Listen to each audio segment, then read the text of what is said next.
उर्दू संस्कृत का सवाल, मदरसों पर बवाल।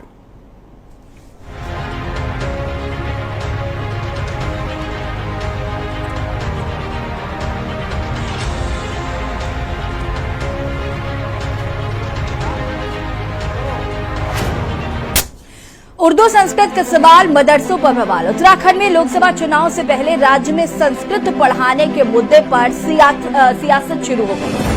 दरअसल सरकार अब राज्य के मदरसों में आने वाले दिनों में बच्चों को अरबी के साथ ही संस्कृत भी पढ़ाने जा रहे हैं और इस संबंध में उत्तराखंड वक्फ बोर्ड इसकी पहल करने जा रहा है। इसके लिए बोर्ड के अंतर्गत आने वाले 117 मदरसों को मॉडर्न बनाकर वहां एनसीईआरटी का पाठ्यक्रम लागू किया जाएगा। इसमें संस्कृत विषय भी शामिल है। बोर्ड के अध्यक्ष शादाब शम्स ने बताया कि इसकी कार्य योजना को अंतिम रूप दे दिया गया है। उन्होंने बताया कि मॉडर्न मदरसों में बच्चों के लिए ड्रेस कोड भी लागू किया गया है और अमेरिका में रहने वाले फैशन डिजाइनर ने ड्रेस कोड डिजाइन करने की इच्छा जताई है। आपको बता दें कि वक्फ बोर्ड ने कुछ समय पहले बोर्ड के अंतर्गत आने वाले मदरसों के आधुनिकीकरण का निर्णय लिया था और अब इस दिशा में वो आगे बढ़ रहा है। इसके तहत प्रथम चरण में 4 मदरसों को मॉडर्न बनाया जा रहा है। वहीं एक तरफ जहां राज्य सरकार मदरसों को मॉडर्न बनाने और संस्कृत पढ़ाने के कवायद में जुटी है, तो दूसरी ओर विपक्ष का आरोप है कि सरकार चुनावी लाभ लेने के लिए ऐसी बातें कर रही है। धरातल पर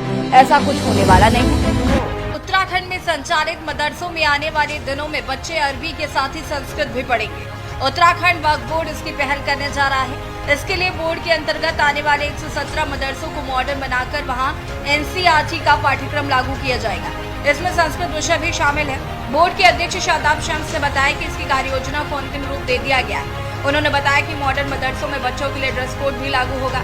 उन्होंने बताया कि वक्फ बोर्ड ने कुछ समय पहले बोर्ड के अंतर्गत आने वाले मदरसों के आधुनिकीकरण का निर्णय लिया था। अब वो इस दिशा में आगे बढ़ रहा है।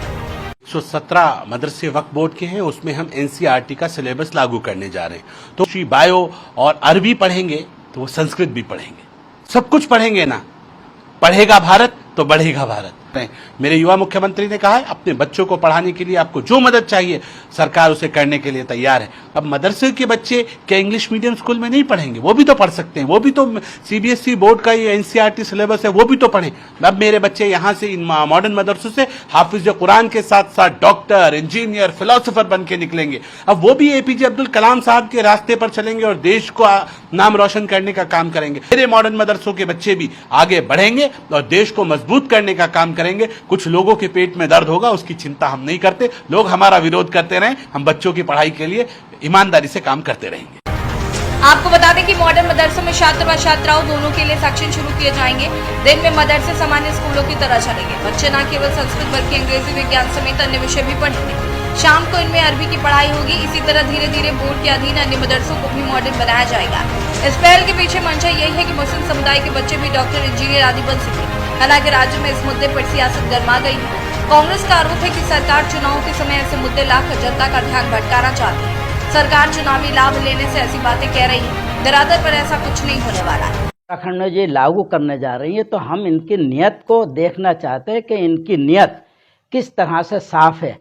या है तो ये एक संस्कृति एक ही मदरसों पे लागू करना चाहते हैं या उर्दू भी दूसरी जबान को भी और प्राइमरी स्कूल में लाना चाहते हैं। हम तो चाहते हैं कि हर भाषा हर स्कूल में हर मदरसों में लागू होनी चाहिए। इससे इनकी नियत का साफ पता लग जाएगा कि इनकी नियत में कितना खोट है, कितनी खराबी है। कुल मिलाकर राज्य में लोकसभा चुनाव से पहले संस्कृत पढ़ाने के मुद्दे पर सियासत शुरू हो गई। एक तरफ जहां सरकार मदरसों को मॉडर्न बनाने के साथ ही बच्चों को संस्कृत का ज्ञान देने की तैयारी कर रही है, तो दूसरी ओर विपक्ष ने सरकार की टाइमिंग और मंशा पर सवाल खड़े कर दिए। ऐसे में देखना होगा कि सरकार अपनी इस योजना को धरातल पर उतार पाएगी।